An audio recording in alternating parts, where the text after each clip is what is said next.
का आंगन होगा, समता बरसता सावन होगा, पर्व प्रेम का पावन होगा, समता बरसता सावन होगा। महावीर की वाणी को हम घर घर में पहुँचाएंगे, उनके आदर्शों पर चलकर आगे बढ़ते जाएंगे, उनके आदर्शों पर चलकर आगे बढ़ते जाएंगे। सत्य अहिंसा का जागरण होगा, समता बरसता सावन होगा, पर्व प्रेम का पावन होगा, समता बरसता सावन होगा। विश्व मैत्री की अमृत धारा जन जन में फैलाएंगे, शांति सद्भावों से मुझे कलियों को खिलाएंगे, शांति सद्भावों से मुझे कलियों को खिलाएंगे। चमचम करता गुलशन होगा, समता बरसता सावन होगा, पर्व प्रेम का पावन होगा, समता बरसता सावन होगा, समता बरसता सावन होगा।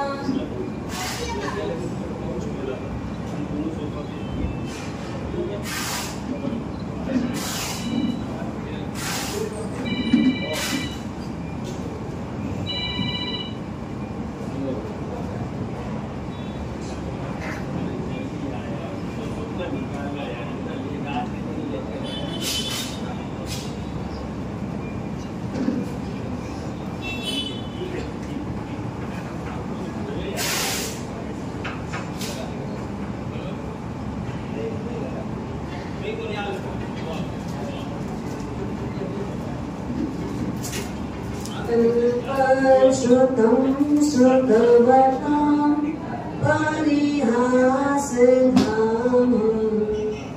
त्वद्भक्तिदेव मुखरि कुरुते परात्मा, यको विरतिनमनो मधुरं विराति।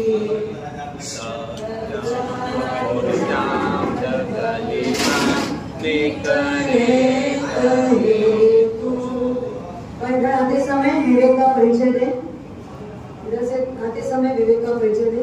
हमारे पार्टी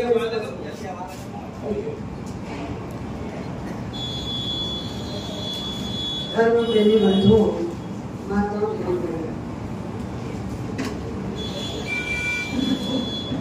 पर्वाभिलाष पर्युषण पर्व का आज 5वां दिन है। आज 5वें दिन आप और हम सब बेसब्री से जिन भावों का जिस दिवस का पर्व के अंतर्गत प्रतीक्षा करते हैं, वह दिन आज हमारे बीच उपस्थित हो चुका है। अब तक हमने परमात्मा के 27 भाव, 10 अच्छेदा, इंद्रों का नाम, परमात्मा का जीवन कल्याण, ये वृत्तांत सुना और जिसमें ये बात चल रही है कि परमात्मा माँ के गर्भ में आए 82 दिन के बाद 83 नंबर का दिन है। उस रात्रि में देवानंदा ब्राह्मणी की कुक्षी से परमात्मा हरिणकमेशी देव के द्वारा त्रिशला महारानी की कुक्षे में लाए गए। उस समय महारानी त्रिशला ने जो 14 स्वप्न देखे और इन जिन स्वप्नों को देखकर माँ त्रिशला हर्षित, प्रबोधित, आनंदित होती है, वो स्वप्न कैसे किनको किनको सूचित करते हैं, तो यहाँ वो बात बताई जाती है। महारानी त्रिशला ने 14 स्वप्न देखे, जिनमें से पहले स्वप्न में उन्होंने हाथी को देखा। वो हाथी कैसा था? हाथी कैसा था? 1008 लक्षणों से युक्त था, 4 दांत वाला था, सफेद हाथी था, मोती का ढेर जैसे एकदम सफेदी को बिखेरता है वैसा वह दिखाई दे रहा था। दांतों की गोलाई मजबूती एकदम शुक्ल थी, पूरी काया अत्यंत ही हृष्ट पुष्ट थी। इस प्रकार का 1008 लक्षणों से युक्त हाथी किसने देखा? त्रिशला माँ ने देखा। वैसे देखा जाए त्रिशला माँ ने तो पहले स्वप्न में क्या देखा था? सिंह। पर कल्पसूत्र की व्याख्या करने वाले महापुरुषों ने 22 तीर्थंकर की माता ने पहले स्वप्न में हाथी देखा था, उसको ध्यान में रखते हुए यहाँ पर हाथी से वर्णन प्रारंभ करते हैं। तो हाथी कैसा था ये तो आपको बताया, पर वो सपना पहला था, जिसके लिए कहते हैं ये 14 सपना 14 गुण स्थानों को अभियोजित करता है, 14 गुण स्थानों को दिग्दर्शित और प्रदर्शित करता है। पहला गुण स्थान कौन सा है? मिथ्यात्व। पहला गुण स्थान कौन सा? मिथ्यात्व। 14 गुण स्थान, पहला स्वप्न और पहला गुण स्थान, दूसरा स्वप्न दूसरा गुण स्थान। पहले स्वप्न में जैसे हाथी देखा, वो हाथी का शरीर कैसा होता है? भारी होता है। आंखें उसकी बहुत छोटी छोटी सी होती है, कान उसके पूरे समय हिलते रहते, और अब तो वो कैसी रहता है? एक बार में 1 दर्जन केला एक साथ अंदर दे सकता है। उसके हाथ 4 होते हैं, दिखने के दांत अलग और खाने के दांत अलग। अगर एक बार बैठ जाए ना तो जल्दी से उठ नहीं सकता। शरीर का रंग काला है, भागने में वो लाचार होता है और बहुत कामातुर होता है। जंगली प्राणी जिससे डरते हैं, और वो स्वयं भी जंगली प्राणी है, और अपने बाहर के दांत की वजह वो मौत का कारण उसका बनता है, बाहर की दांत। एक सामान्य हाथी के लिए कहा गया, माँ ने जो हाथी देखा वो एकदम अलग है, पर हम हाथी शब्द सुनते ही जो हम हाथी देखते आ रहे उसी हाथी की हम कल्पना करते हैं। तो यहाँ पर कहते हैं पहला गुण स्थान कैसा है? भारी भरकम, बहुत मिथ्यात्व गाढ़ा होता है, और उस गाढ़े मिथ्यात्व में ये जीव का शरीर नहीं, आत्मा ही भारी हो जाता है। दृष्टि टूटी मतलब दृष्टि छोटी होती है। तो जब मिथ्यात्व का उदय रहता है तो ये जीव ज्यादा अपने भविष्य की चिंता, आत्मा के परलोक की चिंता, आत्मा के आगामी समय की चिंता आदि नहीं कर पाता। कान का कच्चा होता है क्योंकि पूरे समय कान मिलता रहता है। लोग बहुत ज्यादा होते हैं, जब तक मिथ्यात्व का उदय होता है तो लोग भारी होता है। 4 दांत होते हैं, इसका मतलब मिथ्यात्वी जीव चंडाल चौपड़े, क्रोध, मान, माया, लोभ से एकदम ज्यादा ग्रसित होता है। और कहा गया दिखने के दांत अलग और खाने के दांत अलग, मतलब वो दम्भी होता है। कैसा होता है मिथ्यात्वी जीव? दम्भी प्रकृति का होता है, मतलब बाहर से दिखाता कुछ है और अंदर रहता कुछ है।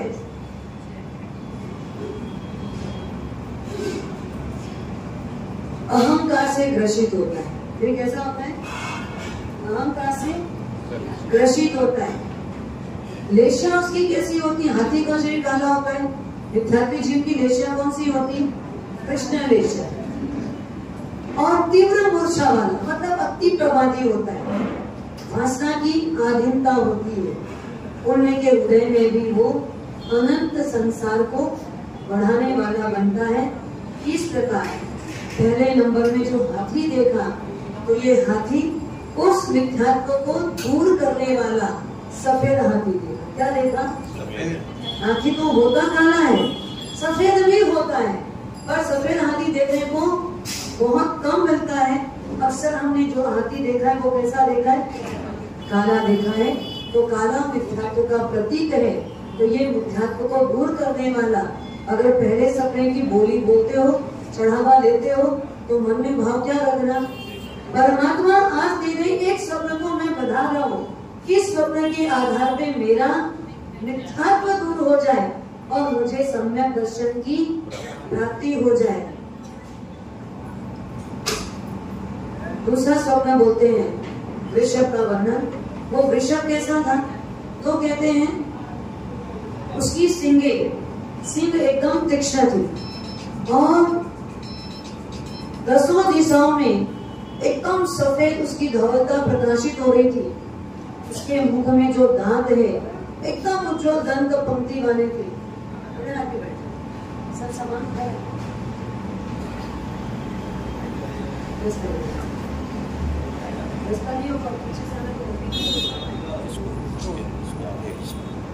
आप आगे आ जाओ, कुछ मत करो, आप बस आ जाओ सबको।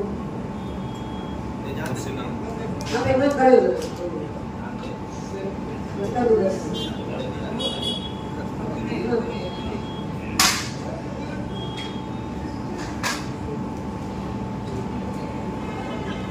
दूसरे स्वप्न में जो वृषभ को देखा, वो वृषभ मजबूत कंधे वाला था, ऊंची उठी हुई विशाल पूंछ वाला था, माँ के मुखमंडल में प्रविष्ट हो रहा था। इस प्रकार का दूसरा स्वप्न वृषभ को देखा।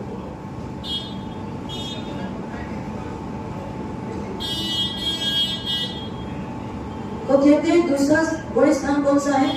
शास्त्राधन गुण स्थान। शास्त्राधन गुण स्थान का मतलब होता है कि ये जीव जब सम्यक दर्शन को प्राप्त कर लेता है, उसके बाद ऊपर के गुणधानों में चढ़ के जब नीचे आता है, ऊपर की ओर आता है, उस समय पर उस जीव को थोड़ा सा सम्यक का स्वाद रहता है, संकेत का स्वाद रहता है। तो स्वाद सहित होने के कारण उसको बोलते हैं स आस्वादन, आस्वादन सहित। तो इस प्रकार का यह दूसरा स्वप्न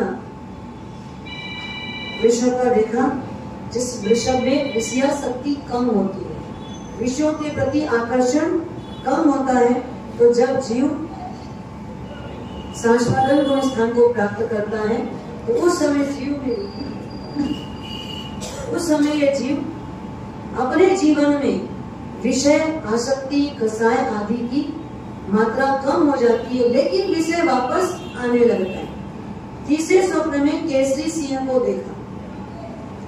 वो केसरी सिंह कैसा था? डरावना था,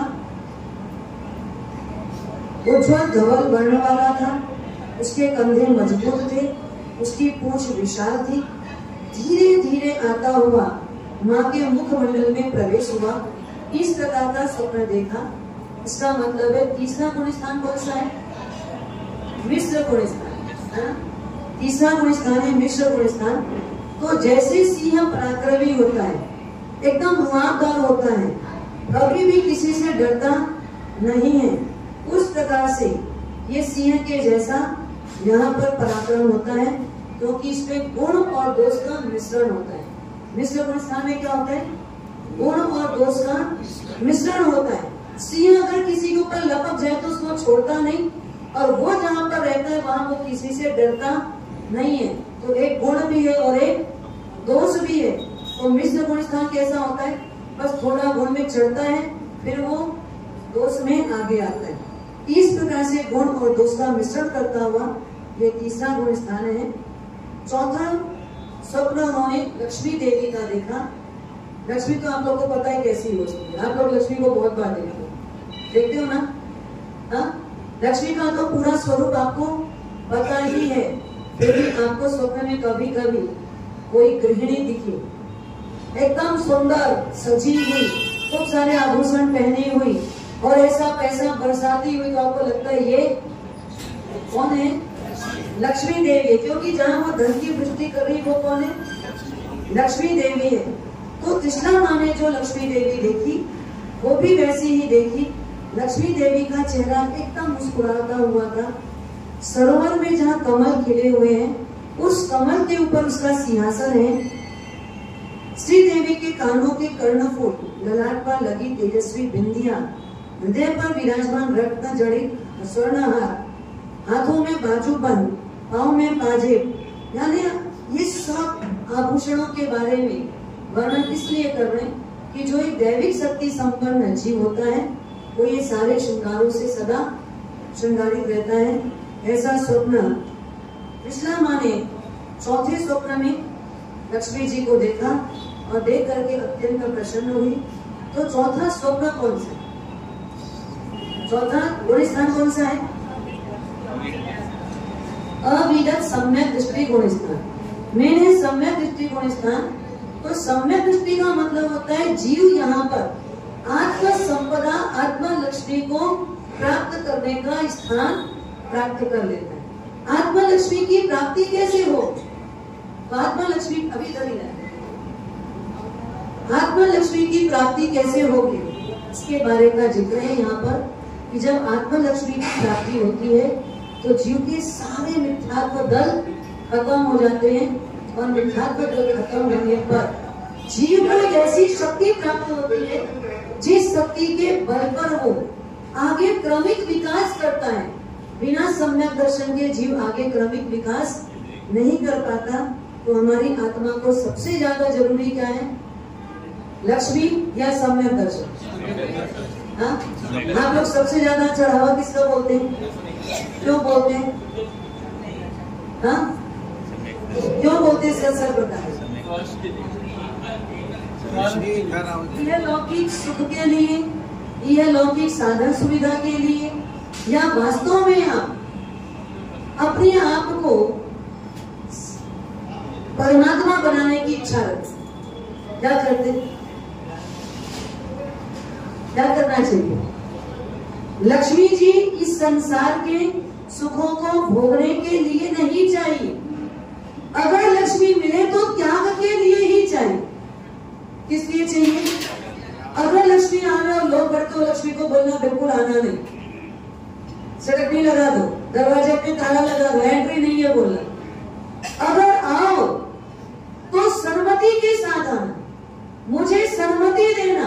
अगर आप अकेले आओ और सहमति ना रहे तो ये लक्ष्मी क्या करेगी? आपको डुबा देगी। इसलिए चौथा गुण स्थान, आप डूबो नहीं, इसलिए लक्ष्मी ऐसी रहे जो आपको सन्मार्ग बताए। सन्मार्ग आत्मा के विकास का हो। तो सम्यक दर्शन जब तक नहीं आता तब तक ये जीव आगे के सन्मार्ग में गमन नहीं कर पाता। तो लक्ष्मी देवी का चढ़ावा बोलो तो लक्ष्मी क्या करना? सम्यक दर्शन प्रकट करना है। क्या पाना है? सम्यक दर्शन मुझे प्राप्त करना है, ये लक्ष्य के साथ में बोलना। नहीं तो फिर जो कुछ भी जीवन में मिलेगा वो आज नहीं तो कल यहाँ का यहाँ छूट जाएगा। पांचवें स्वप्न में क्या देखा? पुष्पमाला देखी। वो पुष्पमाला कैसी थी? जिसमें बहुत प्रकार के पुष्प लगे हुए थे। आपके नजदीक तो क्या हो गए? 5-10 प्रकार के ही फूल है, लेकिन जिन पुष्पों का नाम कल्पसूत्र में आता है वो कई नाम के फूल तो हम जानते ही नहीं है। कुछ नाम के फूल ही हम जानते हैं। हम जो जानते हैं वो कौन से? मोगरा, मालती, जाई, जूही, कमल, गुलाब, ये सब हम जानते हैं। और इसमें तो इसके अलावा केसर, पुन्ना, प्रियंगु, शिरीष, कमल, मोरसली, ये बहुत प्रकार के पुष्प इस माला में लगे हुए थे। और ये पुष्पमाला कैसी थी? युगल के साथ में। पुष्पमाला कैसी थी? युगल के साथ में थी। वो युगल क्या दर्शाता है? पुष्पमाला युगल ये बताता है। पांचवा गुण गाना कौन सा? देश व्यक्ति गुण स्थान। मतलब जब जीवन में सम्यक दर्शन के बाद वृत्ति आती है तो ही वो सुगंधित है। सोना सोना है, प्रभुति सोना में सुगंध भरे, हाँ सोना में सुगंध का अगर मिश्रण हो जाए तो सम्यक दर्शन के बाद अगर वृत्ति का उदय आ जाए तो ही हमारा सम्यक दर्शन आगे विकसित हो पाता है। तो सम्यक दर्शन आने के बाद पहले क्या करना होता है, व्रतधारी बनना पड़ता है। पांचवा गुण स्थान किसका है, आप लोगों का। पांचवा गुण स्थान किसका है, आपका है। और आपका जो गुण स्थान है कि वो पांचवा देश वृत्ति गुण स्थान है। अब छठवां स्वप्न क्या है, चंद्रमा। छठा स्वप्न चंद्रमा। अब ये चंद्रमा कैसा होता है, तो बोलते हैं निर्मलता की बरसात करने वाला, चांदनी की बारिश करने वाला, जो अंधकार को नष्ट करता है, आंखों को दिव्य रोशनी और तृप्ति का परम सुख दे रहा है। ये स्वप्न कृष्णा महारानी का रोम रोम विकसित करता है। इस प्रकार का छठा स्वप्न चंद्रमा को देखा, और छठा स्वप्न चंद्रमा को देखा तो छठवां स्वप्न के अनुसार छठवां गुण स्थान कौन सा है, सर्ववृत्ति। सर्ववृत्ति गुण स्थान। बताओ अब आप आगे बढ़े तो कहाँ पहुंचे, आगे बढ़े तो कहाँ पहुंचे, हाँ वहां से उठे हो इधर पहुंच गए।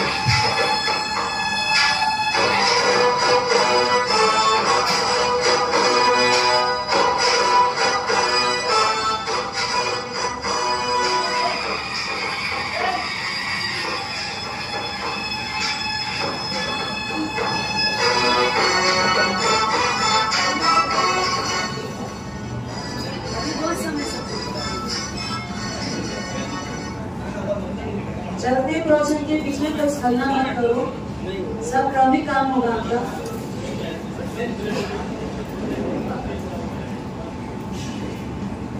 छठा स्वप्न चंद्रमा का दर्शन किया।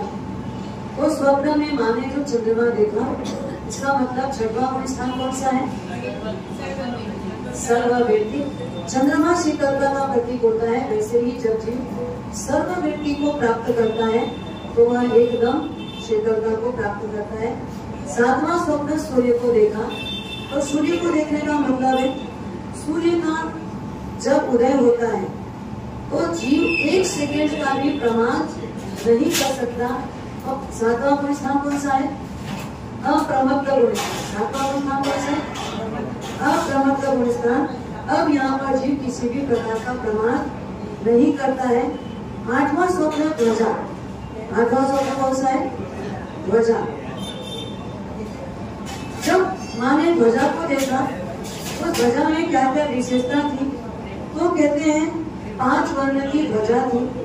वो ध्वजा सोने के कलर में पिरोई गई थी। मन वहाँ लहराती ध्वजा को सदा देखती रही। उसी प्रकार से 8वें स्वप्न में जीव अपूर्व कर्म मतलब एक अपूर्व अनुभूति करता है। जैसे जैसे गुण स्थान बढ़ता जाता है वैसे वैसे अपूर्व आत्मानुभूति बढ़ती जाती है।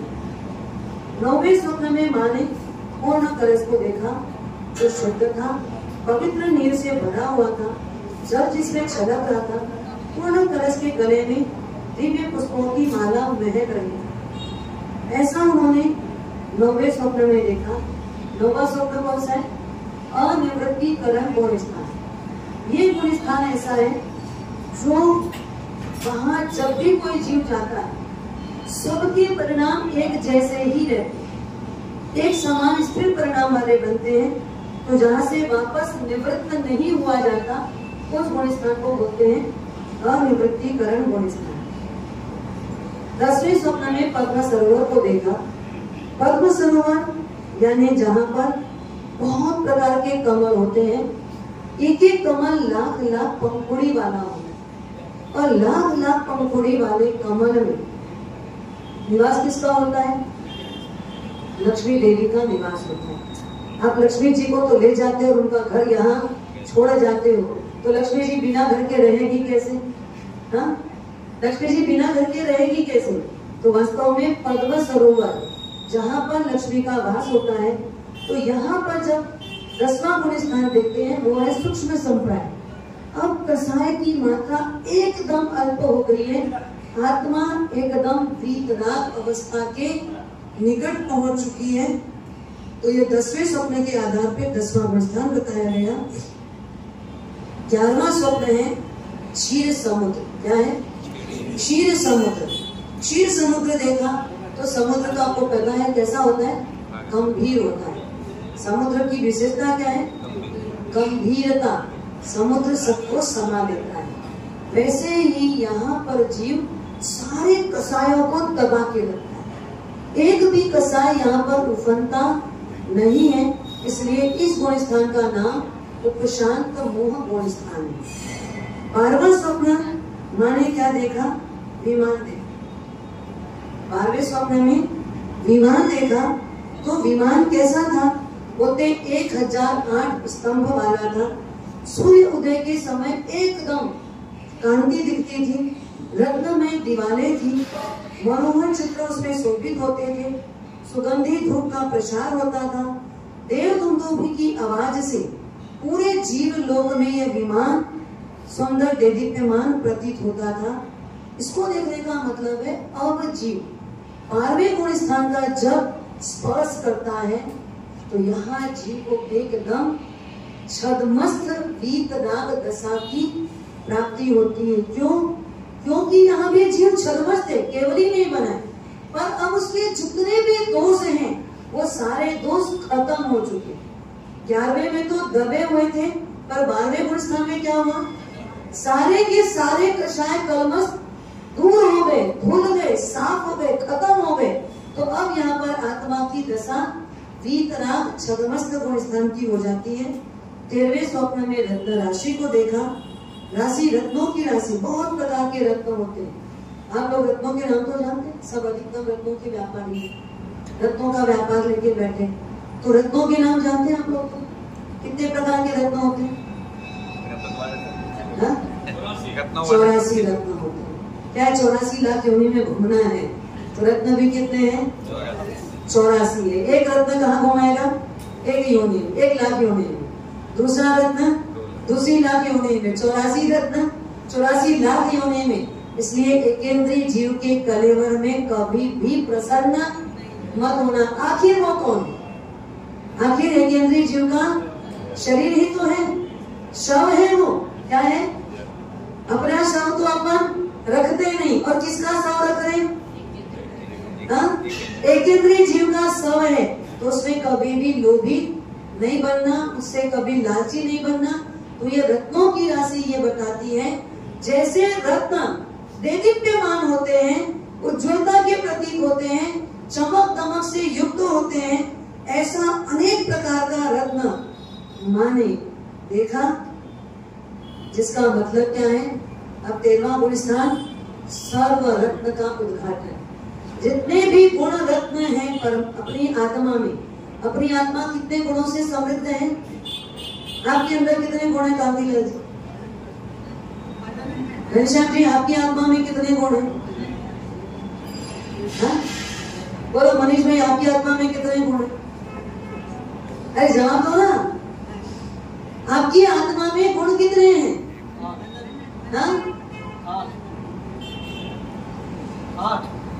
क्या बोल रहे? 8। कितने गुण है हमारी आत्मा में? अनंत। हम अनंत गुण रत्न की खान हैं। कितने रत्नों की खान है? हम स्वयं अनंत अनंत गुण रत्नों की खदान है। बस इतना ही फर्क है, जब तक कर्म का कचरा लगा हुआ है, कर्म की मिट्टी लगी है, तब तक वो रत्न बाहर नहीं आ रहा है। पर इस गुण स्थान में जब पहुंच जाते हैं तो 13वां स्वप्न रत्नों की राशि देखने का मतलब अपनी आत्मा के अनंत गुण रत्नों को प्रकट करना। अनंत अनंत गुण रत्न जो है उसको प्रकट करना। तो राशि का मतलब भी होता है समूह। 1 2 5 10 8 10 गिनती के नहीं, कितने रत्न? अनंत गुण रत्नों का प्रकटीकरण। तो यहाँ केवल ज्ञान प्रकट होता है। 13वां गुण स्थान मतलब केवल ज्ञान प्राप्त करने का।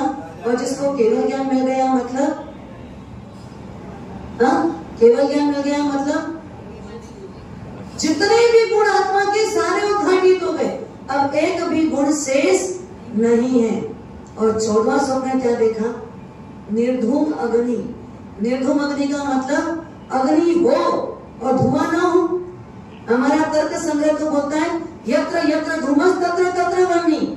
जहां जहां धुआं समझ लेना वहां वहां आग है। पर ये कैसा है? जहां आग है वहां धुआं हो जरूरी नहीं है। तो वो वाला स्वप्न परमात्मा की मां ने देखा, निर्धूम अग्नि। जब आत्मा 14वें गुण स्थान को प्राप्त करती है उस समय शैलेशीकरण के द्वारा एकदम स्थिर हो जाती है। एक भी आत्मा का कोई प्रदेश हलचल नहीं करता और आत्मा सीधा कहां पहुंच जाती है? मोक्ष को प्राप्त करती है। और योगी केवली गुण स्थान से आत्मा मात्र कितनी देर में पहुंच जाती है? 13वें से 14वें में आई, 14वें में कितनी देर रुकती है? अ ई उ ऋ ऋ, अ ई उ ऋ ऋ, ये 5 ह्रस्व स्वर है। ये 5 कैसे स्वर हैं? ह्रस्व। अ ई उ ऋ ऋ, ये 5 स्वर को बोलने में जितना समय लगता है उतनी देर में तो ये जीव कहां पहुंच जाता है? 13वें से 14वें को स्पर्श करके मोक्ष में पहुंच जाता है। तो ऐसा आत्मा का निर्धूम अग्नि का स्वप्न मां ने देखा। इस प्रकार से यहाँ पर अब कहते हैं मां जो स्वप्न आदि देखती है वो स्वप्न देखने के बाद जागृत होती है और जाग करके क्या करती है? राजा जी को बताती है। बाजू में सोई थी राजा जी, उठती है। उठ करके जहां सिद्धार्थ महाराजा सोए हैं उस कक्ष में जाती है। हमारे शास्त्रों में नियम संयमित जीवन जीने की शैली है, मर्यादा पूर्ण जीवन का निर्वाह करने को कहा गया है। अब आज का समय तो बहुत बदल गया है। पहले के जमाने में तो पलंग में बिस्तर बिछा ही नहीं रहता था और अब तो क्या है, उठता ही नहीं है। कितना फर्क पड़ा है। और पति और पत्नी का बेडरूम भी अलग अलग होता था, अलग अलग होता था। वो कुछ समय के लिए ही बेडरूम में एक दूसरे के साथ सम्मिलित होते थे, बाकी वो अपना निर्वहन अलग अलग मर्यादित और अपने आप को संयमित कर करके जीवन यापन करते थे। जैसा कि ये कल्पसूत्र में कहा जाता है। अब ये सब वर्णन तो रोज ही सुना, वही की वही है। ऐसा कल्पसूत्र का वर्णन चल रहा था और पेथरसा के पिता देदासा कल्पसूत्र सुने। घर जाकर के अपनी पत्नी से पूछा, कल्पसूत्र सुना? बोले हाँ। क्या सुना? वही तो सुना जो हमेशा सुनते हैं। नहीं तो भी क्या सुना? वही माँ ने सपना देखा, पिताजी को बताया, ये हुआ वो हुआ, फल देखा, यही सब तो बताया। और क्या बताया नया? बोले नहीं, कुछ तो नया था। क्या था नया? बोले मेरे को तो अंदर से बात नहीं लगी, तुझे लगी कि नहीं लगी? क्या नया था? बोले माँ और पिता दोनों अलग अलग कक्ष में सोते हैं। आज मुझे ये चीज समझ में आई है, आज से तेरा और मेरा दोनों के शयन का कक्ष अलग होगा, क्योंकि अच्छे सज्जन लोग एक ही कक्ष में निवास नहीं करते हैं। तो कल्पसूत्र सुनने का मतलब ये मत मानना सिर्फ कानों का विषय है, कर्ण को स्पर्श हो गया, कल्पसूत्र सुन लिया। ये हृदय को स्पर्श करने का विषय है। इस प्रकार परमात्मा की विशेषता को बताते हुए कल्पसूत्रकार कहते हैं परमात्मा 6 काय के जीवों की रक्षा करने वाले हैं। इसलिए 14 स्वप्न भी पूरे 6 काय जीव आकर के स्वप्न को बढ़ाते हैं। कैसे बढ़ा रहे आपको समझ में आ रहा है? पृथ्वी काय के जीव चंद्रमा, सूरज, देवी मां, रत्ना राशि, ये 4 स्वप्न किससे संबंधित है? पृथ्वी काय से संबंधित। पूर्ण कलश, पद्म सरोवर, क्षीर समुद्र, ये 3 कौन से काय वाले हैं? अब काय वाले हैं। निर्धूम अग्नि तेहु काय वाली है। ध्वजा वायु काय से हिल रही है। पुष्पमाला वनस्पति काय के हैं।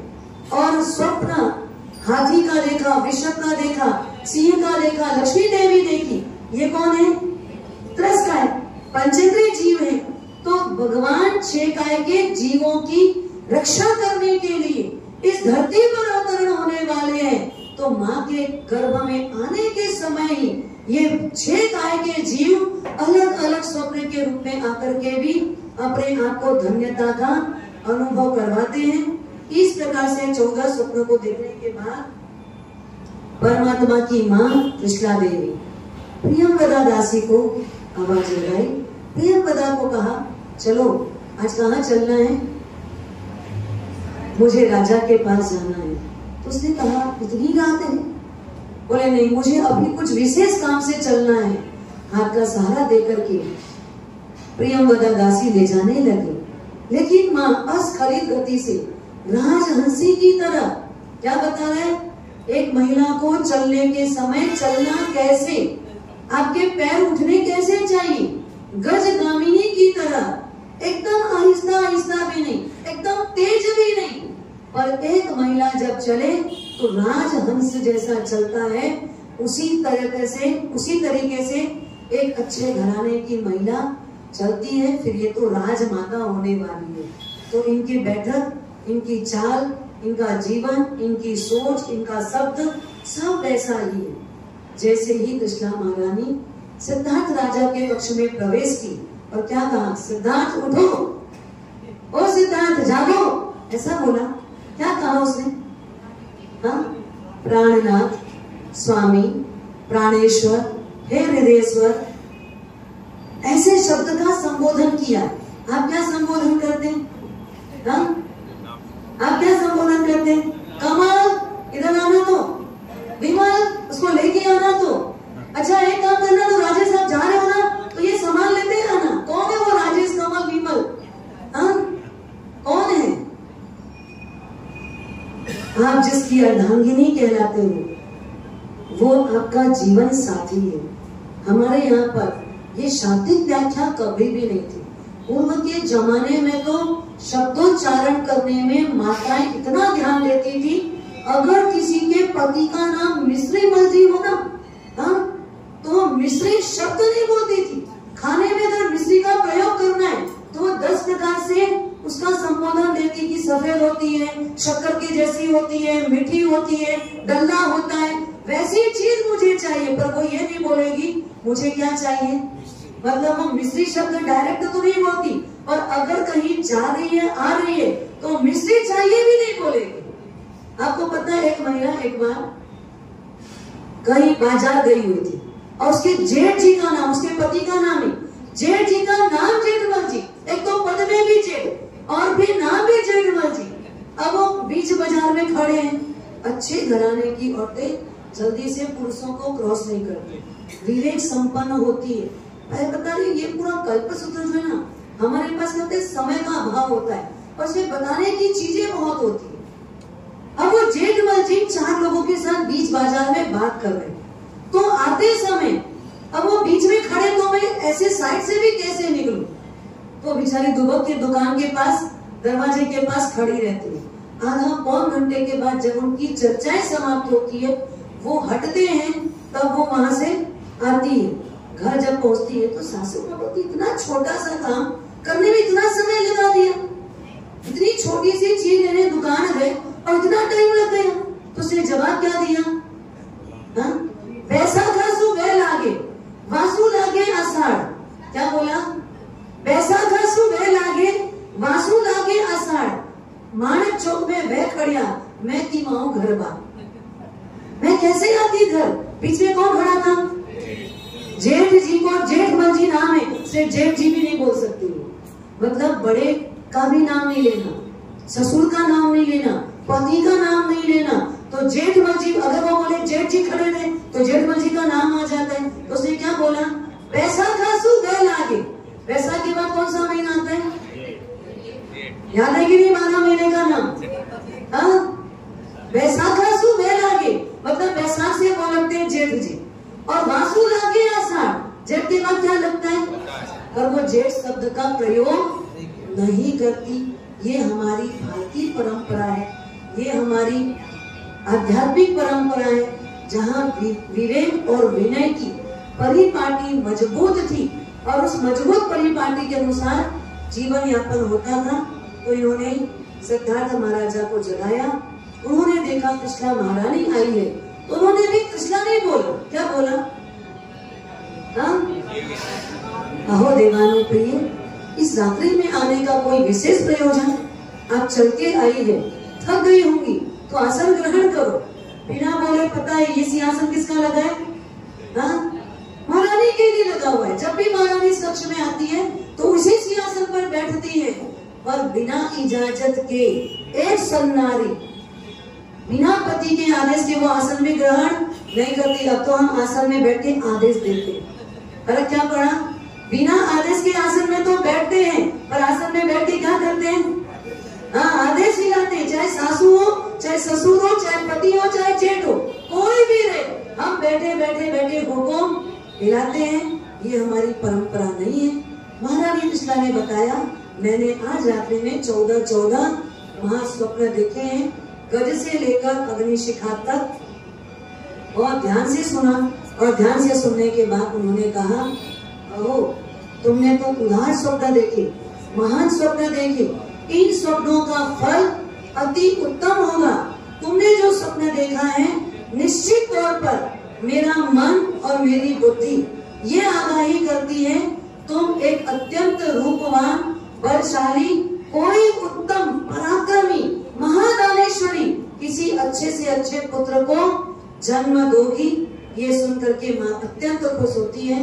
फिर सिद्धार्थ राजा कहते हैं, सुबह होने पर प्रातः काल में अपन फिर भी स्वप्न लक्षण पाठक को बुलाएंगे और उनके द्वारा इन स्वप्नों का विशेष अर्थ श्रवण करेंगे।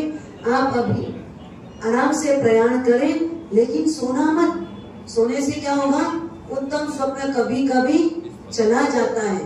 तो उत्तम स्वप्न देखने के बाद तुम जागरण करना, नौकार का जाप करना, परमात्मा का नाम लेना, और किसी भी प्रकार से सामायिक स्वाध्याय के अतिरिक्त, परमात्मा के स्मरण के अतिरिक्त अन्य किसी भी कार्य में अपने मन और बुद्धि को मत लगाना। इस प्रकार कहकर कृष्णा महारानी सुन करके अपने शयन कक्ष में जाती है, अपनी सखियों के साथ रात्रि जागरण करती है। स्वप्न देखने के बाद जागती है, सामायिक स्वाध्याय आदि में मोबाइल और टीवी नहीं, बातचीत नहीं, इधर उधर खाली ठट्ठा मस्करी नहीं, फालतू की बातें नहीं करी। क्या कर रही है? सामायिक स्वाध्याय, प्रतिक्रमण, पार्श्वनाथ, भगवान का स्मरण, ये सब करते हुए उन्होंने रात्रि व्यतीत की। सुबह का दूसरा दिन हुआ। सिद्धार्थ राजा ने अपने कौटुंबिक पुरुषों को बुलाया और बुला करके आदेश दिया, आज सिंहासन ऐसा ऐसा सभा मंडप पे रखा जाए, सामने एक पर्दा लगाया जाए, कृष्णा महारानी सिंहासन पर बैठेगी। फिर सेवकों को बुलाया और कहा, स्वप्न लक्षण पाठक को बुला लाओ। स्वप्न लक्षण पाठकों को समाचार मिला और राजा के आदेशानुसार वे त्वरित तैयार हुए और तैयार होकर के अपने अपने घर से निकले। बहुत जगह के स्वप्न लक्षण पाठक आकर के राजसभा के बाहर स्थिर हुए। सब एक दूसरे के साथ चर्चा कर रहे हैं कि अपने को अंदर जाना है। अंदर जाने के बाद अगर इतने सारे स्वप्न लक्षण पाठक अलग अलग बात बोलेंगे तो कोई भी बात समझ नहीं आएगी। तो क्या किया जाए? इनमें से एक को नियुक्त किया जाए। क्या करना? एक को नियुक्त करना, और नियुक्तिकरण करने के बाद हम सबके विचार उन तक जाएंगे और जो भी बात करेगा वो कौन करेगा? वो जिसको नियुक्त किया जाए, जिसको नेता बनाया जाए, वही सिद्धार्थ महाराजा से बात करेंगे।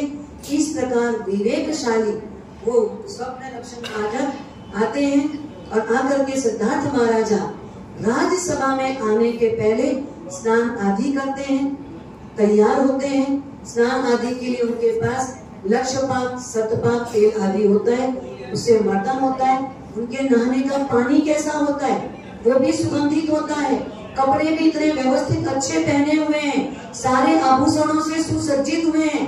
और जब वो अपने उस घर से निकलकर राजसभा की ओर आते हैं तो उस समय उनके साथ बहुत प्रकार के लोग साथ में थे।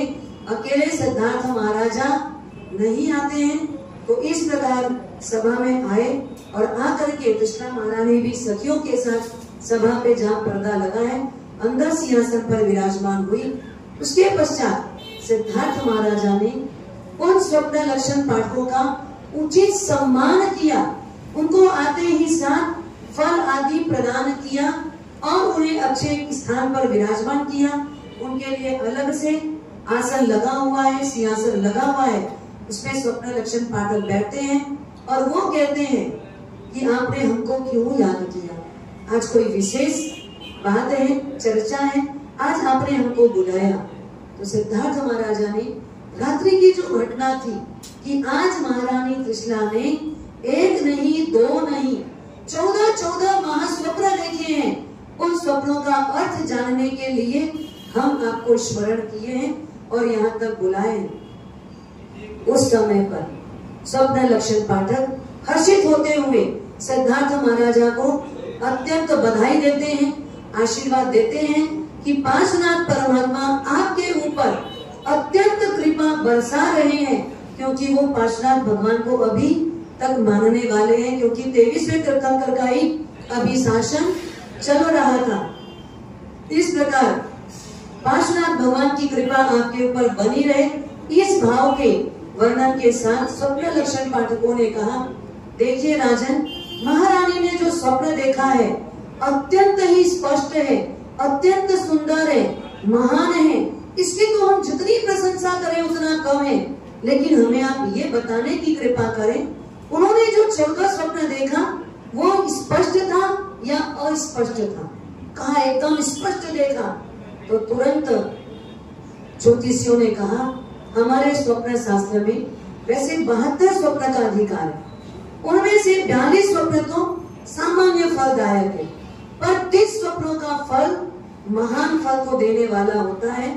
तो जो तीर्थंकर या चक्रवर्ती गर्भ में आते हैं तो माँ गज से लेकर अग्नि शिखा पर्यंत 14 स्वप्न देखती है। किसकी किसकी माँ देखती है? तीर्थंकर की माता और चक्रवर्ती की माता। तब जब दोनों ही 14 स्वप्न देखती है तो अंतर क्या होता है? स्पष्टता और अस्पष्टता का। चक्रवर्ती की माता जो देखती है थोड़ा सा धुंधला होता है, और तीर्थंकर की माता जो देखती है वो एकदम स्पष्ट होता है। तो महारानी त्रिशला ने तो एकदम स्पष्ट स्वप्न देखा है। तो आपके यहाँ कुल की कीर्ति को बढ़ाने वाला 32 लक्षणों से युक्त एकदम सुंदर तीर्थंकर चक्रवर्ती सम्राट होगा, जिसके बारे में अगर हम बोले तो हमारी जबान छोटी पड़ जाएगी, और आपके स्वप्न का फल अत्यंत महान है। हे राजन सिद्धार्थ राजन, आपके पुत्र का निश्चित तौर पर इस पृथ्वी पर सर्वत्र राज्य होगा। उनके समय पर कोई भी व्यक्ति राज्य नहीं कर पाएगा, मतलब वो पूरे 14 राजलोक का नेता होगा। निश्चित तौर पर पहले स्वप्न में 4 दांत वाले गजराज को देखा तो 4 प्रकार के धर्म को प्ररूपित करेगा। वृषभ को देखा तो सम्यक का बीज आरोपण करेगा। सिंह को देखा तो समस्त कर्म शत्रुओं को मारने वाला बनेगा।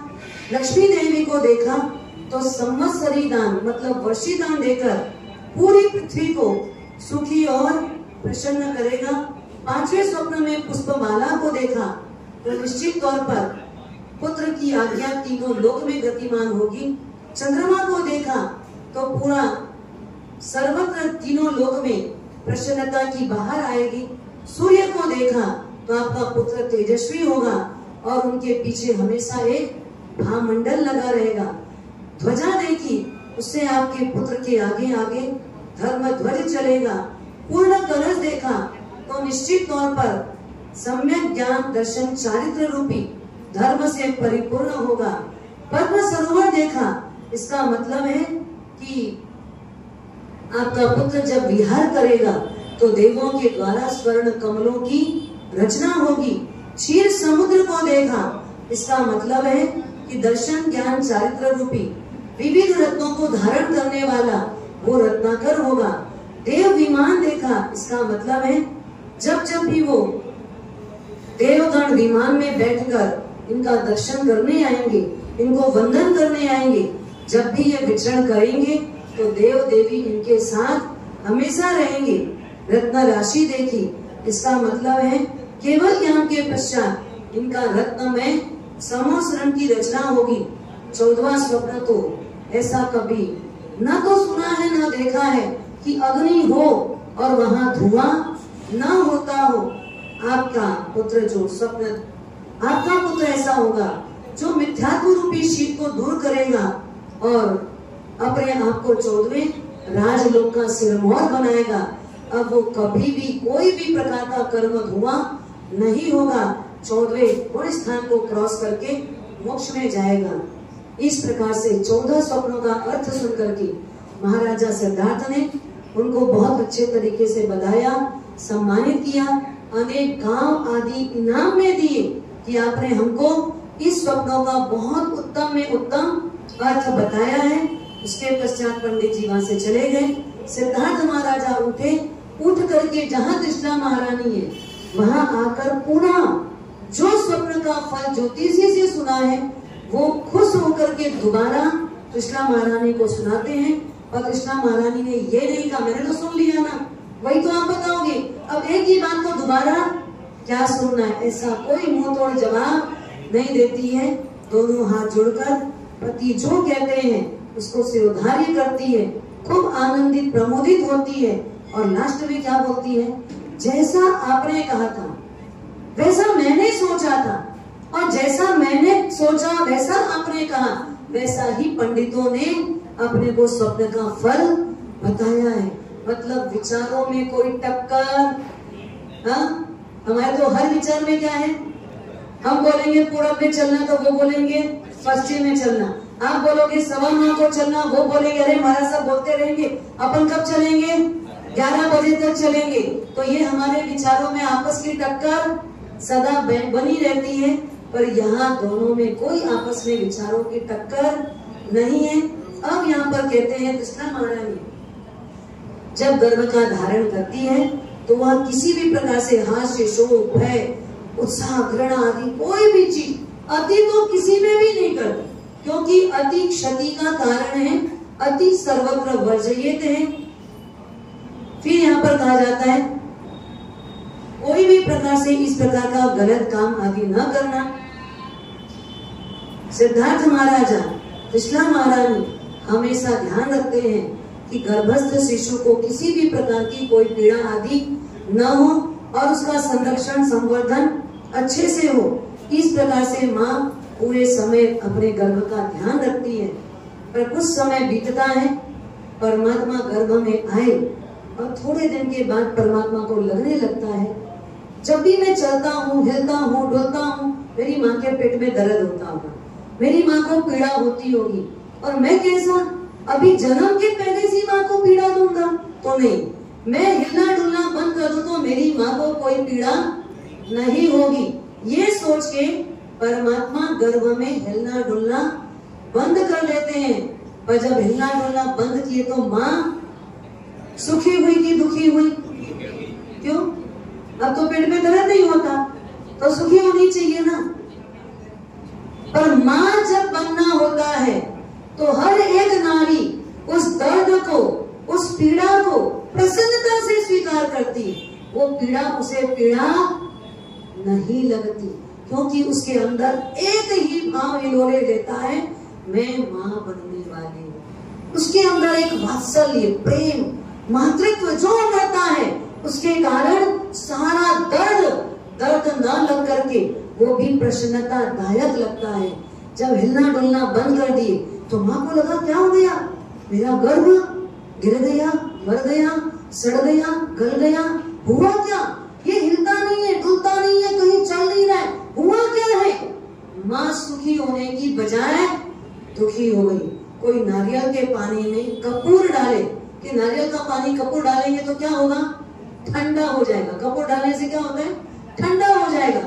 अगर नारियल के पानी में कपूर डालें तो क्या होगा, वो जहरीला बन जाएगा, ठंडा होने की बजाय जहरीला बन जाएगा। तो वैसे ही यहाँ पर माँ के अच्छे के लिए किया और वो क्या हो गया, बुरे के लिए हो गया। माँ का रुदन, माँ की तड़पन, माँ का आंतरिक जो भाव था वो इतना दयनीय और गंभीर बन गया। पूरा राज परिसर, पूरा नगर, छत्री कुंड गांव, चारों तरफ सन्नाटा छा गया। आज कुछ हो गया, आज कुछ हो गया, कोई दुर्घटना घट गई। त्रिशला महारानी के गर्भ में कुछ गड़बड़ हो गया है। त्रिशला महारानी सचियों को बार बार कहती है, कुछ तो मैंने पिछले जन्म में गलत काम किया होगा, आज इसलिए मेरे साथ में ऐसा हो रहा है। पिछले जन्म में मैंने किसी के बच्चे को तड़पाया होगा, किसी माँ को दुखी किया होगा, किसी के बच्चे गिरवाए होंगे, किसी का गर्भपात करवाया होगा, किसी चूहे का बिल बंद करवाया होगा, किसी के पक्षी के घोंसले उड़ा दिए होंगे। ऐसे कोई भी मैंने घिनौने पाप किए होंगे, आज वही पाप मेरा उदय में आया है। ऐसा कहती हूँ, बैठ जाती है, दृष्टि जमीन में कर देती है, कहीं भी उसका मन नहीं लग रहा है, कोई भी किसी से बात नहीं करता, सबके चेहरे आज एकदम प्रसन्नता से हीन है, सबका चेहरा उदास है, बेचैन है, पूरा मतलब राज परिसर सन्नाटे में है। परमात्मा अवधि ज्ञान लगाते हैं और देखते हैं ये क्या हुआ, मैं अच्छे के लिए किया और ये तो बुरे के लिए हो गया।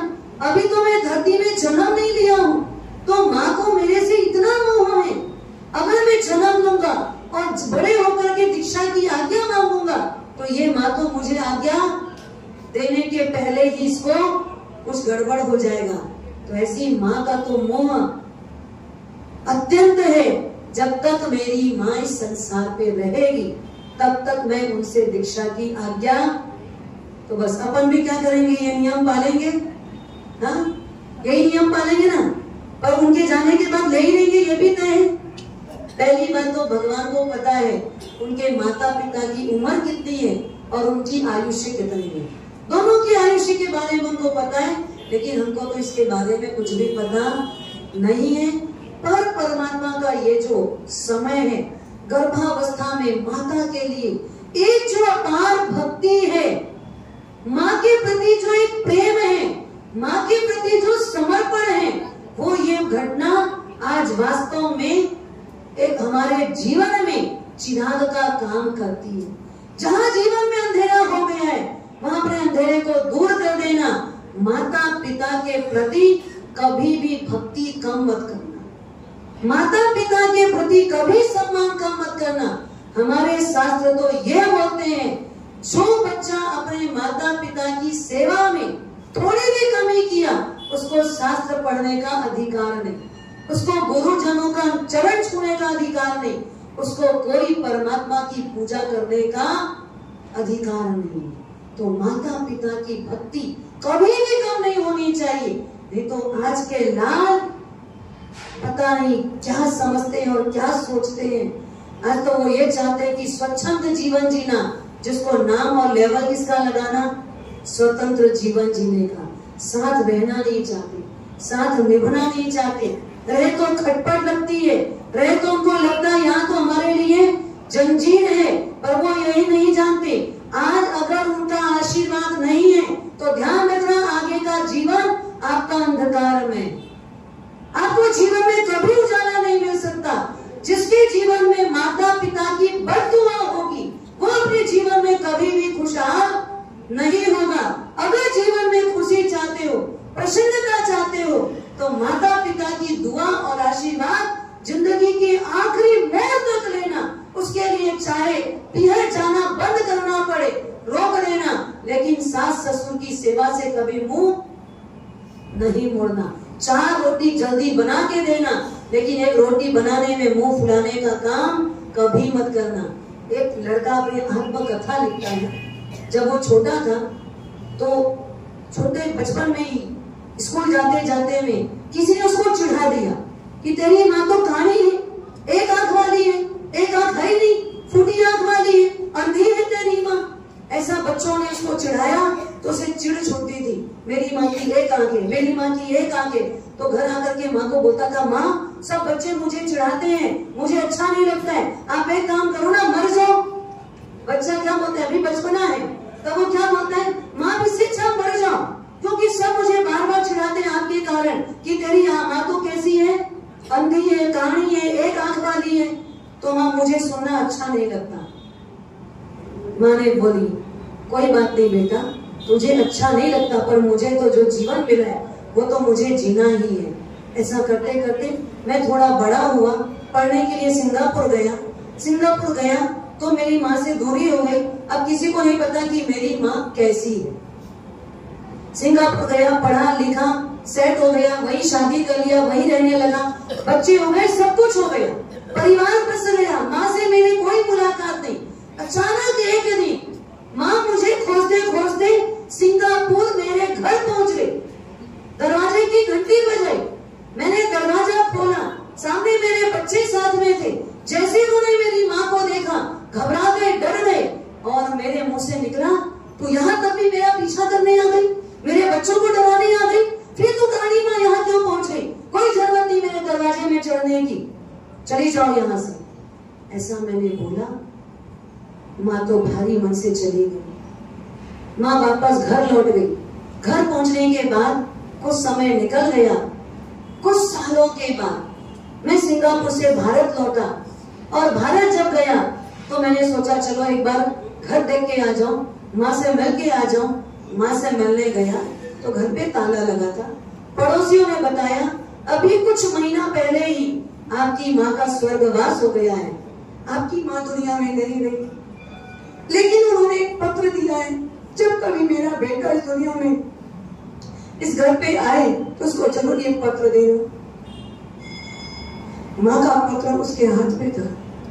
माँ मुझे तो भी उसकी आंख में पानी नहीं था, पर जब पत्र उसने पढ़ा, उस पत्र में लिखा था, बेटा जब तू बहुत छोटा था, 2.5 या 3 साल की उम्र थी, मैं तेरी उंगली पकड़कर चल रही थी। अचानक तू मेरी उंगली हाथ छुड़ाकर आगे बढ़ गया, एक गाड़ी से तू टकरा गया, उसमें तेरी एक आंख चली गई थी। मैंने सोचा मेरा बेटा अभी तो छोटा है, और बचपन से अगर एक आंख का प्रयोग करेगा, दूसरी आंख नहीं होगी, इसकी आंख की रोशनी कम हो जाएगी। तो मैंने डॉक्टर को कह के कहा कि देखो मैं तो जवानी की उम्र मेरे ढलने में है, अगर मेरा बच्चा एक आंख से देखेगा तो उसकी आंखें कमजोर हो जाएगी। एक काम करो, आप मेरी एक आंख निकाल दो और उस बच्चे की जगह आंख में लगा दो, ताकि इसकी आंख को रोशनी मिले। बस बेटा, मैंने बचपन में अपनी एक आंख तुझे दे दी थी, इसलिए मैं एक आंख से काढ़ी थी, पर मुझे नहीं पता कि तुझे एक आंख वाली माँ को देख के घृणा आएगी। तुझे कभी एक आंख वाली माँ को देखकर नीचा देखना पड़ेगा। मैंने कभी जीवन में ये नहीं सोचा था। कोई बात नहीं बेटा, पर मैं तेरा सुख चाहती थी, बस तू हमेशा सुखी रहना। तू कभी अपने जीवन में दुख को मत देखना, तेरे ऊपर दुख की कोई परछाई नहीं है, ये मेरा आशीर्वाद है। आप सोचो, वो माँ जाते जाते भी क्या लिख करके गई? जाते जाते भी वो माँ ने क्या लिख के दिया? एक माँ ने अपनी एक आंख डोनेट की, किसको? बेटे को दी, और वो बेटा अपनी उस माँ को आज एक आंख वाली कहानी देख करके शर्मिंदगी महसूस करता है। विचार करना ये दुनियादारी है। इतने सारे आज एग्जाम्पल हैं, अगर मैं कहने बैठूं ना तो आपका ये 14 सपना कल पूरा कर। अगर आज का जमाना और आज की दुनिया, जो लोग माता पिता से नफरत करते हैं, आप ध्यान रखना, आज आप माँ बाप से नफरत कर रहे हो, आप अपने बच्चों को संस्कार क्या दोगे? शायद आप इतनी उम्र तक तो माँ बाप के साथ रह गए, 25 साल की उम्र में आपकी शादी हुई, 25 साल तो आपने माँ बाप को निभाया, लेकिन आपका बेटा तो 5 साल की उम्र से आपसे अलग हो जाएगा, और आपको कभी माँ शब्द भी सुनने को नहीं मिलेगा।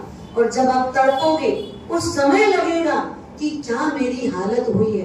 कहते हैं कि एक बच्चा माँ के साथ उंगली पकड़कर मेले में गया, और मेले में इधर उधर खो गया, भीड़ में बहुत खोजा गया, बहुत खोजा गया, लेकिन बच्चा मिला नहीं। पूरा सुबह से शाम तक मेला टटोला गया।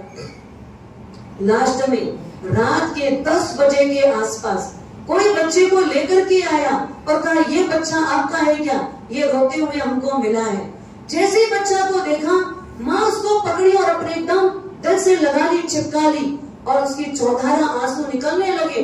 वो बच्चे को बार बार चुम्मियां लेने लगी, बार बार बच्चे को पुचकारने लगी।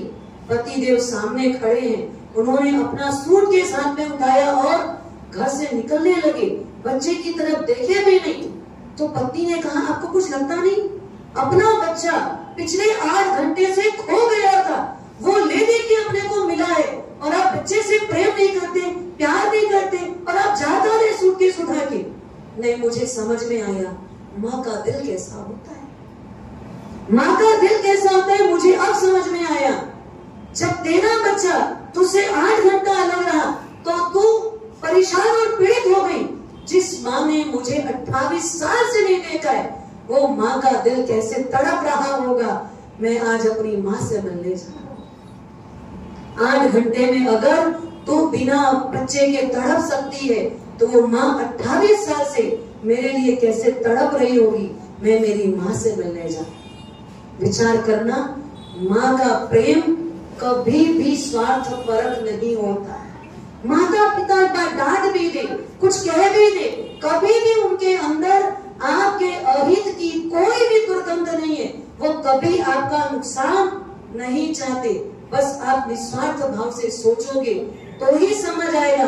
आपके मन में अगर स्वार्थ होगा तो आप उनको गलत तरीके से देखोगे, गलत भाव से देखोगे और गलत विचारधारा से देखोगे, और फिर साथ निभना, साथ रहना आपको कठिन लगेगा। पर परमात्मा महावीर एक संकेत देते हैं कि जीव, संसार में तूने जन्म लिया है, जिसकी कोख से जन्म लिया है, सब कुछ छोड़ देना, लेकिन माँ को कभी भी मत छोड़ना। माता पिता का दरवाजा कभी छोड़ के इधर उधर मत जाना। बस माता पिता की जिंदगी भर सेवा करना। मौत का आखिरी दम तक भी मात्र क्या चाहिए? माता पिता का आशीर्वाद चाहिए। परमात्मा ने भी देखा मेरी माँ को दुख ना हो, इसलिए वापस हिलना चालू किया। जैसे ही हिले तो तृष्णा महारानी एकदम खुश हो गई, प्रसन्न हो गई। नहीं नहीं नहीं, कुछ नहीं हुआ मेरे गर्भ को, मेरा गर्भ सुरक्षित है, सलामत है, अच्छा है, किसी ने भी कुछ नहीं किया है, मेरा भाग्य तेज है, मेरी किस्मत अच्छी है, मेरा देव भी प्रसन्न है, परमात्मा मुझ पर प्रसन्न है। मतलब ये बात तो ठीक वैसी ही है जैसे कि गंगा तेली का राज उस गंगा तेली को मिलता है ना। गंगा तेली जिसके पास एक आंख से काना था। राजा भोज का दरबार है और राजा भोज के दरबार में पंडितों की सभा है। वहां पर एक ऐसा बाहर का पंडित आया। उसने कहा कि इतने सारे पंडितों में से कौन मेरे से बात कर सकता है, बोलो। सारे पंडित उसको देख करके पहले तो घबरा गए, क्योंकि उसके बोलने में जो दबंग था। और उसने बोला अगर कोई भी पंडित ने बात किया, अगर वो हार करके ऊपर जाएगा ना, तो मैं ये निशानी लेके आया हूँ, ऊपर चढ़ के भी उसको खींच के ले आऊंगा। अगर वो जमीन में गया ना तो कुल्हाड़ी रखाऊं, जमीन खोद करके भी मैं उसको ले आऊंगा। लेकिन कोई भी मुझसे बात करके तो देखे। 500 पंडितों में से कोई भी बात करने को तैयार नहीं हुआ। राजा भोज राजसभा से बाहर निकले तो एक तेली दिखाई दिया। अच्छा हट्टा कट्टा था, पूरा कपड़ा तो तेल से सना हुआ था और चेहरे में रौब था, चेहरे में तेज था, पर एक आंख से वो काना था। उसके पास गए और बोला कि भैया तुम पंडित से बात कर सकते हो? बोले हाँ कर लूंगा। बोले हाँ कर लूंगा। बोले हमारे एक पंडित आया हुआ है, उससे बात करना है, कर लोगे? हाँ कर लूंगा। कोई भी प्रश्न पूछेगा हाँ दे दूंगा जवाब, आप निश्चिंत रहिए, निष्फिक्र रहिए, जो पूछेगा मेरे को उसका जवाब देना आ जाएगा। बोले ठीक है, तो कल सभा में तुम आओ। दूसरे दिन उसको सभा में बुलाया गया तो राजकीय पोशाक पहन करके, जो राज पंडितों की पोशाक होती है, वो पोशाक उसको दी गई। उस राज पंडित की पोशाक में गंगा तेली एंट्री करता है, पर जैसे वो दरवाजे पे आता है तो विचार करता है चप्पल यहाँ खोलूंगा, तो चप्पल कोई ले गया तो चप्पल तो मेरी है ना, तो उसको मैं क्या करूं? जो खेस होता है उस खेस में ऐसा लपेट लिया और यहाँ पर ऐसा पकड़ के चलने लगा। चलते चलते जैसी एंट्री किया, सामने वो जो बाहर से पंडित आया हुआ था वो सामने बैठा था। बोले ये पंडित आपसे बात करेंगे। दोनों को आपस में मिलाया। पंडित जी ने, जो मेहमान पंडित था, उसने गंगा तेली पंडित को पूछा ये कौन सा शास्त्र रखे हो, ये कौन सा शास्त्र पकड़े, क्योंकि ऐसा पकड़े तो यहाँ कोई ना कोई पोथी ही होगी। उसने जैसे ही पूछा तो उसने क्या जवाब दिया? कंटका चूर्ण शास्त्र। क्या बोला? कंटका चूर्ण शास्त्र है ये। बोले कंटका चूर्ण शास्त्र? इतने शास्त्र मैंने पढ़े, अब तक ये शास्त्र का नाम कभी सुना नहीं। अगर इनका पंडित इस शास्त्र से बात करेगा तो मैं जवाब कहीं नहीं दे पाया तो मैं पहली बार हारूंगा, पर मुझे हारना नहीं। तो उस पंडित ने पूछा बात तो अपने दोनों को ही करना है ना, तो एक काम करते हैं अपन मौन से ही बात कर लेते हैं। ठीक है बोले, वो क्या बिल्कुल दबंग था। ठीक है बोले, मौन से बात कर लेते हैं। सामने वाले पंडित ने इशारा किया 1, तो गंगाधरी ने क्या इशारा किया 2। सामने वाला पंडित बोला ऐसा 5, उंगली दिखाया हथेली पूरी, तो गंगाधरी ने क्या बोला ऐसा। वो पंडित डर गया। राजा भोज को जाके कहता है आपका पंडित ज्यादा विद्वान है, मैं हार गया। आपकी सभा में मैंने आज पहली बार पराजित अपने आप को स्वीकार करता हूँ। आज तक मैं इतने पंडितों से बात किया पर मुझे कोई हरा नहीं पाया। पर ये तो बताओ आप लोगों ने बात क्या की, क्या बातचीत हुई? मैंने तो 2 ही प्रश्न किया, लेकिन कहते हैं कि अगर किसी भी पात्र में कोई धान पकाने के लिए डाला गया है, एक अनाज का कण देखते तो समझ आता है कि वो पक गया है। मैंने वैसे ही 2 प्रश्न किया, समझ आ गया कि ये परिपक्व पंडित है। तो क्या प्रश्न था आपका? मैंने उसको बोला दुनिया में एक अकेला शिव होता है, तो तुम्हारा पंडित क्या बोलता है? शिव नहीं, शिव और शक्ति 2 होते हैं। मैंने कहा देख 5 इंद्रियां मिली है, तो तुम्हारा पंडित बोला है 5 इंद्रियां मिलने से क्या होगा? 5 इंद्रियों को कंट्रोल में करोगे ना, मुट्ठी में रखोगे ना, तो काम का है, नहीं तो तुम डूब जाओगे। तो तुम्हारा पंडित बहुत विद्वान है। ऐसा बोल के वो पंडित ससम्मान अपने आप को पराजित मान करके चला गया। अब गंगाधरी से पूछा गया तूने क्या बात की? वो तो था ही ऐसा। पंडित बोलता है अपने आप को, उसके अंदर ज्ञान का ज्ञान नहीं है, कुछ जानता नहीं। अक्ल का तो पूरा बैल है बैल, बुद्धि का तो बाटान है। हुआ क्या ये तो बोल। अरे कुछ नहीं, जैसे ही मैं अंदर आया ना, मेरी एक आंख को देख के बोलता क्या है, एक आंख है उसको भी फोड़ दूंगा। तो मैं बोला तू 1 फोड़, मैं तेरी 2 फोड़ दूंगा। मैं बोला तू 2 फोड़ेगा, मैं तो वो बोला तमाचा तमाचा मारूंगा। मैं बोला तू तमाचा मारेगा, मैं तो मुट्ठी मुट्ठी से मारूंगा। करके चला गया वो घबरा के चला गया। यहाँ गंगाधरी को इतना बड़ा सम्मान मिला, पारितोषिक मिला, इनाम मिला, पर मतलब विजयश्री मिली। पर विजयश्री के पीछे कारण क्या है? कुछ भी नहीं था, कुछ भी आता जाता नहीं था, पर फिर भी वो विजय को प्राप्त कर लिया। तो यहाँ पर कहते हैं महारानी त्रिशला देवी का गर्व, जिसको कुछ भी नहीं हुआ था, पर महारानी त्रिशला देवी जो चिंतित हुई थी, पर जैसे ही भगवान हिलने लगे तो उनकी सारी चिंताएं दूर हो गई। जैसे गंगाधरी को राज मिला, वैसे ही त्रिशला महारानी को यहाँ पुनः राज मिला। ऐसा कहा जाता है जबकि उनका राज कहीं गया ही नहीं था। अब एकदम थोड़ी सी बात यहाँ पर कही जाती है, त्रिशला महारानी भोजन कैसा करती थी? जो भी गर्भवती महिला होती है वो भी यहाँ पर ध्यान से सुनती है और ये समझती है कि ऋतु के अनुसार, जैसे बोलते हैं वर्षा ऋतु, सावन और भादों का समय कौन सा है? वर्षा ऋतु का है, इसमें नमक, शरद ऋतु में जल, हेमंत ऋतु में गाय का दूध, शिशिर ऋतु में आंवले का रस और दही छाछ, बसंत ऋतु में घी और ग्रीष्म ऋतु में गुड़ अमृत का काम करता है। इन ऋतुओं में विशेष करके इस प्रकार के आहार आदि ग्रहण करना चाहिए, पर कोई भी चीज अति लेना नहीं चाहिए। गर्भवती महिला यदि चना, उड़द, वायु वाला अति मात्रा में आहार करती है तो गर्भ कुबड़ा, अंधा, मूर्ख, बावरा होता है।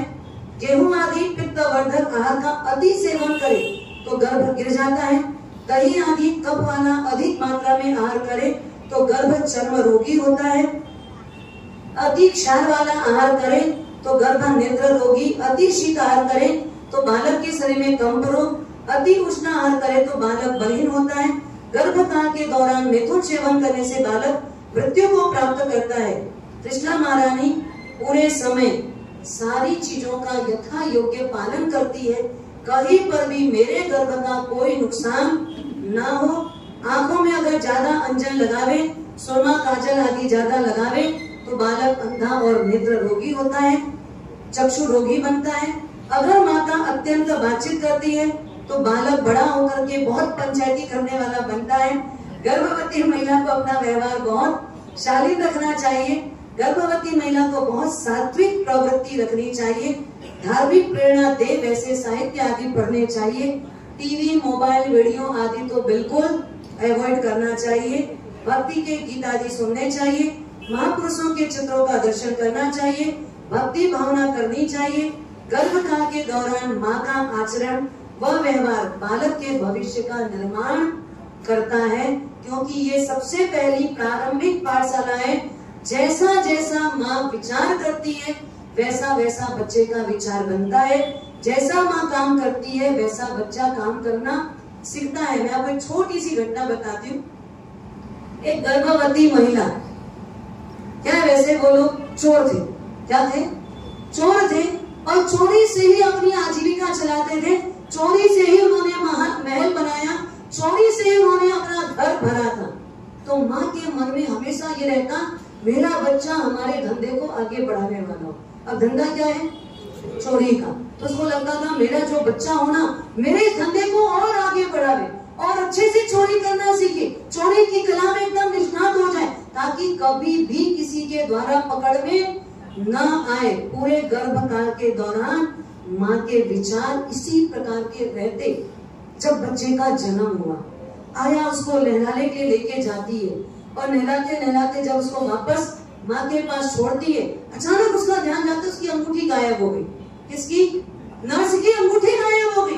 पूरे सारे टब में उसने देखा, पानी में कहीं दिखाई नहीं दे रही है, इधर उधर देखा, कहीं दिखाई नहीं दे रही है। अचानक उसका ध्यान गया, जो बालक को मैंने माँ के पास छोड़ा है उसकी मुट्ठी एकदम टाइट बंधी हुई है। उसने मुट्ठी खोली तो उसके अंदर क्या था? अब बताओ, ये अभी तो जन्मा है, हाँ? जन्मा हुआ बच्चा मेरू पर्वत हिला सकता है, शक्ति संपन्न है, पर जन्मा हुआ बच्चा चोरी नहीं कर सकता है। क्यों कर सकता है? क्योंकि माँ ने गर्भावस्था में प्रतिदिन मात्र क्या संकल्प विकल्प किया? चोरी का है। तो बच्चे को बचपन से ही संस्कार क्या मिला? ये एकदम घटना सच्ची की बता रही मैं आपको। आप इसमें ये मत सोचना कि काल्पनिक बात है, ये हकीकत की घटना है। क्योंकि जैसा आप सोचते हो, जैसा आप देखते हो, बच्चा वैसा ही होता है। इंग्लैंड नहीं, कई विदेश की बात है। एक जगह पर विदेशी दंपति जिनका बच्चा काला हुआ, माता पिता दोनों गोरे, एकदम गोरे, और बच्चा एकदम हफ्सी जैसा काला। तो डाउट हुआ पति को कहीं ना कहीं किसी के साथ कोई अफेयर होगा, नहीं तो बच्चा इतना काला क्यों होगा। आप सोचो, ये बात कोर्ट कचहरी तक चली गई। जज साहब आए, घर देखने के लिए आए कि भाई कोई भी निर्णय देना है तो पहले पता लगाया जाए बच्चे के काले होने का रीजन क्या है। जब उन्होंने पूरे घर की छानबीन की तो पता लगाया, जिस रूम में माँ सोती थी उस रूम के अंदर एक काला हफ्सी का चित्र लगा हुआ है। तो जज ने पूछा, क्या आप इस चित्र को देखती थी? बोले, ये तो मेरा बहुत फेवरेट चित्र है, ये मेरा बहुत फेवरेट चित्र है। जब कभी भी मेरी दृष्टि इधर उधर दौड़े तो सीधा वहां जाकर के वो स्थिर होती थी। तो जज ने आखिरी जजमेंट क्या दिया? पत्नी कहीं से दुराचारी नहीं है, व्यभिचारी नहीं है, किसी के साथ अफेयर नहीं है।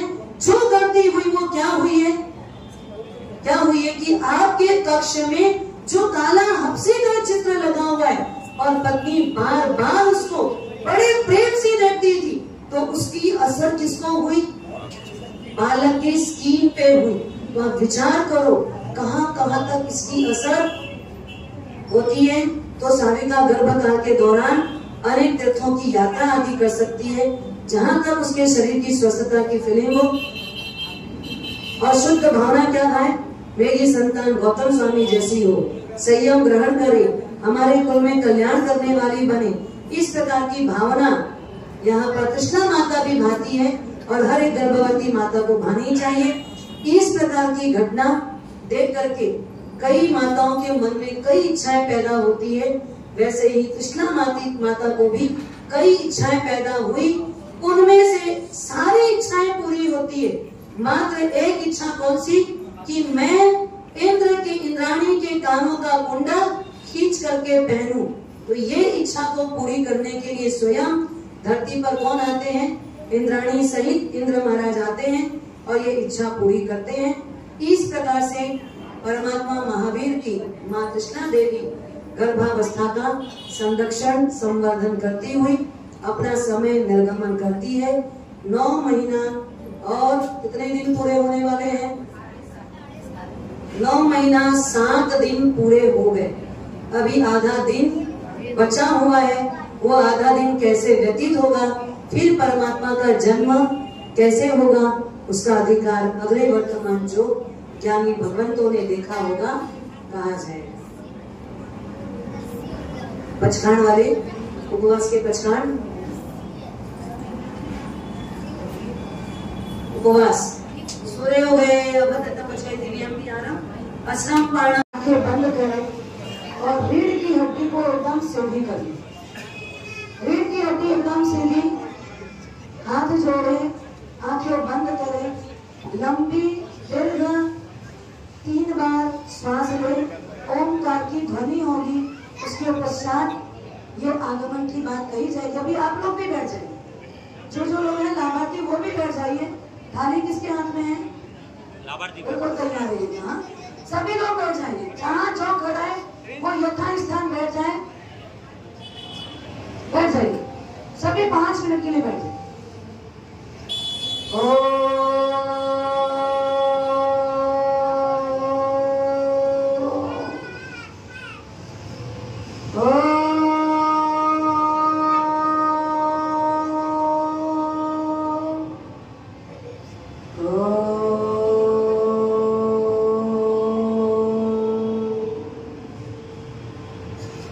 हम सभी जिस जगह पर बैठे हैं, एक ऐसी कल्पना करेंगे परमात्मा इस धरती पर अवतरित हो, लेकिन आप और हम सब ये चाहेंगे परमात्मा आपके हमारे सबके हृदय सिंहासन पर अवतरित हो।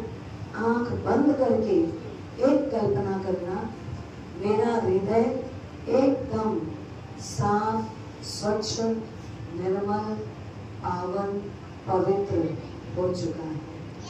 निर्मल हृदय में ही परमात्मा का अवतरण होता है।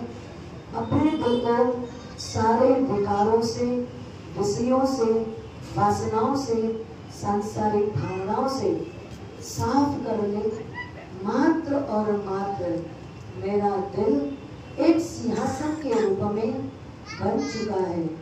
अब उसमें परमात्मा का अवतरण होने वाला है। उस अवतरण के लिए आंख बंद, मन में मात्र नौकार का स्मरण, कानों से मात्र जो यहाँ से बोला जाए उसका श्रवण करें। परमात्मा